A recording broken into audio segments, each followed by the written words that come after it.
Hello बच्चों, let's read the following question. A ray of light traveling inside a rectangular glass block of refractive index √2 is incident on the glass air surface at an angle of incidence of 45 degree. The refractive index of the air is 1. Under these conditions, the ray will question में बोला है कि एक रे of light है जो rectangular glass block में से ट्रेवल करता है, उसका रिफ्रैक्टिव इंडेक्स हमें दिया है ग्लास ब्लॉक का, वो एक ग्लास एयर सरफेस पे इंसिडेंट होती है। एंगल ऑफ इंसिडेंस जो है वो 45 डिग्री है, रिफ्रैक्टिव इंडेक्स एयर का 1 है। इन कंडीशंस के अंडर रे का क्या होगा? ए, रे इमर्ज करेगी into the air without any deviation. B, will be reflected back into the glass. C, be absorbed। D, emerge into the air with an angle of refraction equals to 90 degree.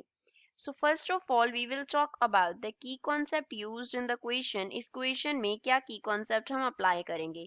So we will solve this question with the help of Snell's law. Snell's law की help से solve करेंगे. According to Snell's law, हमारे पास क्या relation होता है? μ1 into sin of angle of incidence, I यहाँ पे I लिख लेते हैं, is equals to μ2 into sin of angle of refraction.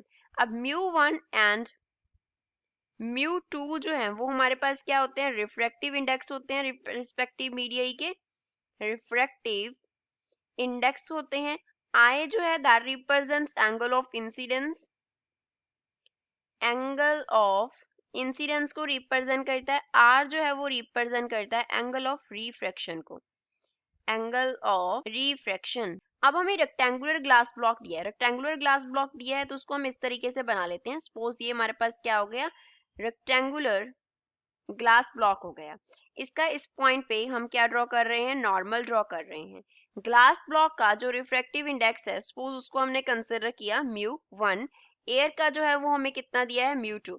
μ1 का वैल्यू क्वेश्चन में हमें दिया है √2 एंड μ2 का जो वैल्यू है वो क्वेश्चन में हमें कितना दिया गया है? It is equals to 1। Now we can see कि जो μ1 है वो ग्रेटर है किससे? μ2 से। तो जो रे है वो कहाँ से कहाँ को जा रही है? डेंसर टू रेयर मीडियम जो रे है वो ट्रेवल कर रही है। अगर denser to rare medium travel कर रही है तो रे ऑफ लाइट क्या करेगी? Bend away from the normal, bend away from the normal, normal से अवे वेंड करेगी। तो रे ऑफ कोर्स हम ड्रॉ करती हैं। यहाँ से सपोज हमारा क्या आया? इंसिडेंट लाइट आया, ये इंसिडेंट लाइट हो गया, तो ये क्या हो गया? एंगल ऑफ इंसिडेंस आए हो गया। तो ray of light away from the normal bend करेगी तो किसी इस डायरेक्शन में चली जाएगी, तो ये क्या बन गया? एंगल ऑफ रिफ्रैक्शन आर बन गया।